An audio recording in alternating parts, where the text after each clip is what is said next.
Hai guys, welcome back to my YouTube channel. Di video kali ini, seperti judulnya, aku akan ajakin kalian untuk diskusi dan sharing bareng tentang mata kuliah apa yang seru banget ketika kalian ambil jurusan sastra Inggris.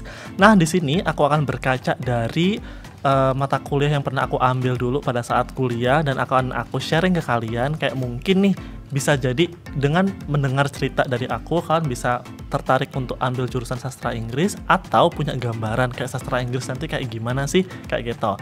Nah, sebelum aku bahas mata kuliah apa aja yang seru-seru, seperti biasa, subscribe dulu channel aku biar aku semakin semangat untuk update videonya. So, langsung aja kita diskusi bareng mata kuliah apa aja sih yang asik banget di jurusan sastra Inggris. Nah guys, langsung aja kita mulai mata kuliah yang pertama yang menurut aku menarik banget di jurusan sastra Inggris, yaitu ada mata kuliah American Studies, British Studies, dan juga Australian Studies. Nah, di mata kuliah ini guys, menurut aku ini opsional, dimana kalian harus milih satu di antara ketiga mata kuliah ini, dimana kalian milih American Studies, British Studies, ataupun Australian Studies. Nah, untuk kasusku, aku itu ambil jurusan ataupun mata kuliah American Studies karena emang aku suka banget sama American culture. Dimana kita di sini akan belajar guys tentang banyak hal, bukan cuman kayak negara Amerika itu apa, tapi kita akan belajar dari sejarahnya, kemudian dari sepeda motor.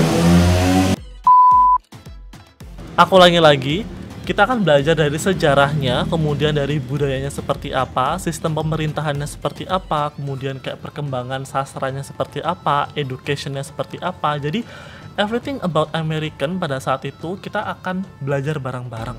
Prosesnya adalah kayak tiap kelompok itu kita dikasih apa ya istilahnya ya, kayak tema, kemudian kita akan presentasi. Di situ kita bakalan tahu, oh ternyata kayak gini ya kelasnya. Well, jangan sampai ada pikiran, oh mas berarti di kelas British, American, ataupun Australian kita bakalan belajar aksen dong. No, it's not about aksen ya guys. Kalian belajar di kelas ini tuh nggak belajar aksen. Jangan sampai punya pemikiran, berarti aku lulus dari British Studies bakalan bisa British nih aksennya. No, enggak ya. Tapi di sini kita lebih mempelajari ke culture dan juga lebih ke apa ya, scoop lebih luas tentang apa itu British, Australian, ataupun American. Ini aku dapat di semester 2. Well, I don't know, di nanti kalau kalian emang ambil jurusan sastra Inggris, ini mungkin ada di semester 4, 3, atau 5, aku nggak tahu. Tapi yang jelas, kelas ini seru banget karena kalian akan mempelajari hal-hal yang di luar yang kalian baca secara general di umum. Mata kuliah kedua yang menurut aku seru banget adalah mata kuliah CCU atau Cross Culture Understanding. Jadi di kelas ini guys, aku inget banget, aku dulu juga nggak paham ini sebetulnya kelas apa sih gitu. Tapi ketika udah masuk, ternyata kelasnya adalah tentang mempelajari budaya barat dan juga dibandingkan dengan budaya kita gitu loh. So kita akan mempelajari budaya-budaya baru dan fenomena culture shock, dimana kita cara menyikapinya, cara untuk menghadapi culture shock itu sendiri, dan juga gimana cara menghargai budaya baru gitu loh. I think dari ini ya, dari kelas ini itu akan banyak banget kesempatan untuk kita lebih paham gitu loh untuk menempatkan diri. Jangan sampai nanti kayak kagok ataupun kayak bingung dan merasa kayak asing gitu loh di negara orang. Meskipun kita nanti nggak ke luar negeri ya, tapi namanya culture shock itu nggak harus ke luar negeri kan, tapi kayak beda budaya aja. Kayak aku dari Jombang, Jawa Timur ke Madura, itu pasti kan budayanya beda ya. For sure aku menemukan banyak hal baru gitu loh. Nah di kelas ini itu kita akan dikasih kayak tipsnya, cara mempelajari budayanya, how to respect people, kayak everything about culture, dan cara kita bersosialisasi pun juga akan diajari. Itu menurut aku kelas yang cukup bagus, dimana buat temen-temen bisa memiliki pandangan luas gitu loh secara bersosial ya. Jangan sampai jadi orang yang apatis. Secara nggak langsung kelas ini tuh mempelajari ngebuat ataupun ngebentuk kita agar lebih sosialis kayak gitu. Mata kuliah yang ketiga ini adalah mata kuliah pilihan pada saat aku kuliah, yaitu ada mata kuliah Public Relation. Nah, Public Relation ini adalah mata kuliah yang menurut aku bagus banget buat kalian improve bahasa Inggris. Kenapa? Karena pada saat kelas itu, tuntutan ataupun projectnya tuh sering banget ke presenting dan juga public speaking itu harus harus improve gitu loh di setiap pertemuan. Gini, Jadi karena public relation itu pasti ngebahas masalah public dan juga society atau masyarakat, pastinya itu kita akan dikasih pembelajaran tentang gimana sih caranya kayak ngebuat relasi antara perusahaan dan masyarakat itu baik, caranya untuk membangun citra perusahaan yang baik seperti apa, caranya untuk gaining attentions kepada customer seperti apa. So it's everything about relations between two things atau two actors between company or even society, and I think it's very interesting class. Jadi buat teman-teman yang emang suka public speaking dan suka banget dengan communications, I think kelas public relations itu bagus banget buat kalian.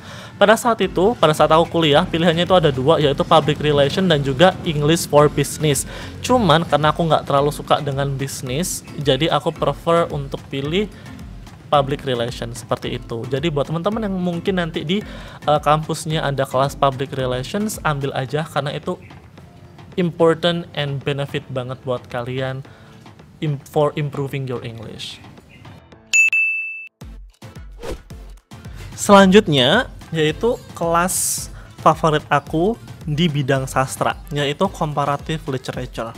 Why I love this class? Karena gini, comparative literature itu adalah kelas di mana kalian akan diajari untuk ngebandingkan dua karya sastra, di mana kalian akan mempelajari isu ataupun topik yang diangkat. Semisal kalian interest ataupun suka dengan isu feminism ataupun isu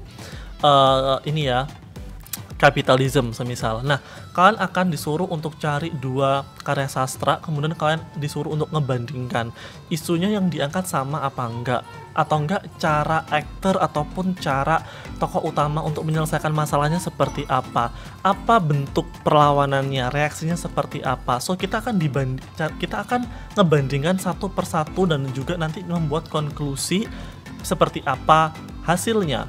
Meskipun nanti teori ataupun isu yang diangkat itu sama, biasanya atau hampir setiap karya sastra itu punya namanya identity dan juga punya perbedaan. That's the point. Jadi menurut aku ketika aku masuk kelas ini itu seru banget karena ketika aku ngebahas satu topik, aku bisa dapat perspektif lain gitu loh, paham gak sih? Jadi ketika aku suka sama feminis, maka feminis ini tuh aku nggak cuma satu arah gitu loh, but I also get another perspective di mana aku bisa dapat lebih banyak ilmu pada saat itu. So ini menyenangkan banget karena kelasnya juga kita akan ngebandingin gitu loh. Cuman mungkin tantangannya adalah karena ini membandingkan dua hal, for sure kalian harus membaca dua hal yang berbeda gitu loh. Semisal novel nih ya, novelnya 500 lembar ya, kalian harus baca novel A 500 lembar dan baca novel B 300 lembar ataupun 500 lembar gitu loh, dan itu take times.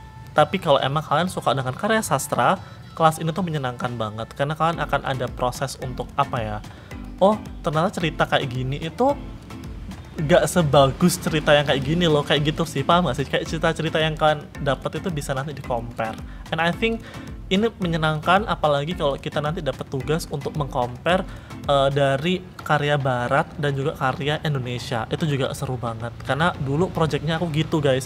Jadi semisal ngangkat topik feminisme, nah feminisme dari novel Indonesia tuh kayak gimana dan novel di barat tuh seperti apa. Jadi kita bakalan tahu ternyata gaya penulisan ataupun topik yang diangkat itu kayak gimana sih kalau ngomongin feminisme. Nah itu seru banget karena kita dapat perspektif yang berbeda, and for sure ilmu yang kalian dapat juga pasti sangat banyak. Selanjutnya yaitu kelas favorit aku, yaitu film appreciation. Dari judulnya aja kalian udah pasti tahu namanya film appreciation adalah fokusnya adalah tentang film. Nah, di mana lagi coba ada mata kuliah di mana kita harus nonton film gitu loh kalau nggak di sastra Inggris. Jadi di kelas ini kita nanti akan mempelajari tentang behind the scene-nya, kayak film itu apa sih gitu loh, projectnya apa aja, item ataupun hal-hal yang di dalam film itu apa aja secara produksi, lightingnya, plotnya, sutradaranya, apakah ini adaptasi atau enggak. Kemudian kita akan mempelajari soundtracknya, mungkin everything about movies itu pasti kita pelajari. I think kelas ini juga menarik karena kita tuh nonton film itu jadi kayak nggak cuma nonton film gitu loh guys, cuman di ending kita akan dikasih kesempatan untuk mereview gitu loh. Apalagi kalau film itu hasil adaptasi, semisal kalau kalian udah baca novel A nih, terkenal banget akhirnya novel A ini difilmkan. Nah, kalian akan punya dua pandangan, apakah hasil dari adaptasi ini tuh bagus ataupun malah downgrade kayak gitu. Nah, di film appreciation ini kita akan mencoba untuk lebih ke eksplorasi ke karya sastra, apakah karya sastra yang diangkat ke sebuah film itu bisa maksimal apa enggak, atau malah kalau difilmkan jauh lebih bagus gitu loh, seperti itu. Jadi unsur-unsur yang ada di film itu akan kita pelajari satu persatu, dan endingnya pasti akan ada kelas project di mana kalian akan dikasih satu film, kemudian kalian akan diberi soal dan ngejawab pertanyaan itu sesuai dengan film yang kalian lihat kayak gitu. Menurut aku tuh kelasnya seru sih gitu, karena film gitu loh, jadi kayak nugas campur refreshing jadi satu. Nah guys, selanjutnya mata kuliah yang menurut aku menarik adalah Children Literature. Jadi di kelas ini kita akan belajar tentang sastra anak. Nggak cuman masalah dongeng ataupun cerita anak ya, tapi kita akan mempelajari hal-hal yang lebih kompleks, kayak latar belakang cerita anak, kemudian kita akan mempelajari plotnya, kemudian audiensnya seperti apa, tujuannya apa, bahasa yang digunakan dalam karya sastra anak itu seperti apa. Jadi kita akan tahu gitu loh, secara nggak langsung kita juga akan mempelajari psikologis anak, apakah dengan dari karya-karya sastra anak ini tuh mempengaruhi nggak sih ke psikologis anak kayak gitu. Nah itu menurut aku seru banget, karena karya-karya sastra anak itu kan juga beragam banget ya guys, apalagi yang dari luar itu banyak banget. So ketika aku baca pun ternyata juga menarik gitu loh cerita-ceritanya, kayak adventure, kemudian juga masalah fantasy, kayak fairy gitu loh. Dan itu pun juga ada sebab akibatnya, kenapa sih kok anak-anak itu suka dengan hal-hal yang seperti ini gitu loh. So buat temen-temen yang emang suka mempelajari karya sastra, menurut aku kalau kalian dapat kelas Children Literature itu pasti bakalan seru banget kok, apalagi kalau ini jadi bahan skripsi kalian, it's gonna be interesting gitu loh, karena nggak banyak menurut aku yang berani ataupun mengambil kesempatan untuk ambil Children Literature as reference for thesis. Nah, tadi kan aku udah kayak banyak banget ngomongin mata kuliah sastra ya guys. Sekarang aku mau ngomongin mata kuliah linguistik favorit aku. Ada beberapa, yang pertama adalah forensik linguistik. Jadi di kelas forensik linguistik ini, yang aku suka adalah ini tuh kita akan mempelajari bahasa, sentence, word, or utterance, phrase yang mengindikasi adanya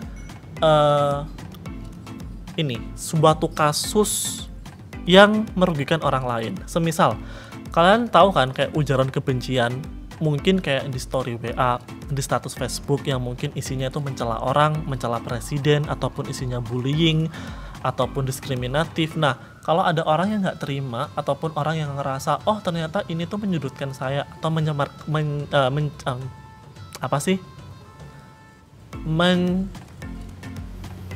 mencemarkan nama baik saya, semisal kayak gitu ya.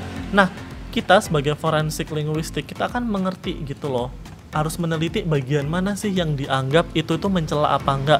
Kita bisa menilai, oh ternyata status ini tuh emang provokatif banget karena bisa ngebuat orang sakit hati ataupun termasuk ujaran kebencian, ataupun sebaliknya, setelah kita teliti ternyata oh penggunaan kata ini ternyata terlalu general loh, ternyata penggunaan kata-kata ini nggak sejahat itu, so I think ini nggak terlalu bahaya. Nah seperti itu, jadi kelasnya itu akan seru gitu loh.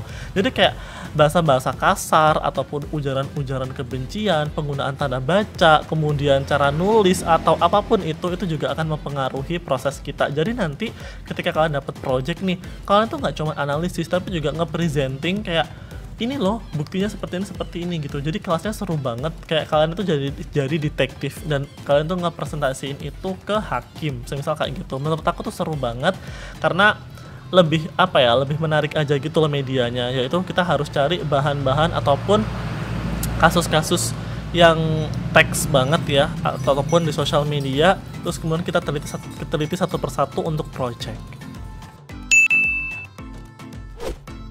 Nah, kelas selanjutnya yaitu ada kelas sosiolinguistik. Nah, buat teman-teman yang penasaran sosiolinguistik itu apa sih, Mas? Jadi, dulu pas aku ambil sosiolinguistik yang dipelajari adalah tentang bahasa dan juga masyarakat. Jadi perkembangan ataupun fenomena bahasa yang ada di masyarakat itu kita teliti guys. Semisal kalian tahu kan sama bahasa gaul, bahasa jargon, kemudian slang ataupun bahasa-bahasa yang sekarang berkembang di masyarakat. Nah itu kita teliti. Semisal kalau kalian ada di komunitas sepeda ataupun di komunitas pecinta burung gitu ya. Nah kemudian bahasa-bahasa apa aja sih yang sering dipakai di komunitas tersebut, kita pelajari gitu loh. Kemudian kita akan ngelihat juga fenomena-fenomena perkembangan bahasa di sosial media. Misal kayak di Twitter ada singkatan-singkatan. Nah kita akan pelajari emang singkatan ini tuh awal mulanya dari mana, prosesnya seperti apa. Kita akan pelajari itu satu persatu. Menurut aku tuh seru banget karena itu kita nggak cuman belajar mengenal aja, tapi kita akan tahu prosesnya, tahu sejarahnya.